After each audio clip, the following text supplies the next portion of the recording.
Can you talk about the role of chief of staff? Because I think that there are so many different portfolio companies that are private equity owned that, need to explore this function, because especially in the lower middle market, the bench of executive talent might be, a couple people, or it might be in flux. I think at the highest level, the majority of the role is communication and accountability, right? So I think the C-suite and the CEO sets some parameters and some targets on these are some strategic items that we need to accomplish, within the next year, right? And this is how we're gonna get there. But I think a lot of the execution sometimes falls through the gap just via the lack of communication on a day-to-day basis. If you need to achieve the level of growth that companies this size that are PE-backed want to achieve, especially organic growth, is very difficult.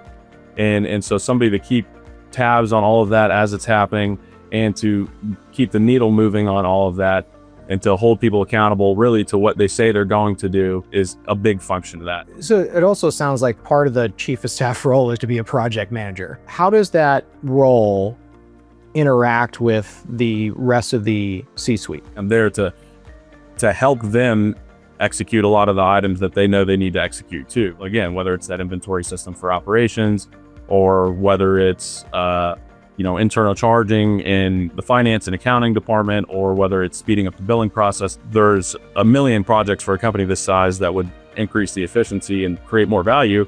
It's following through on them and executing.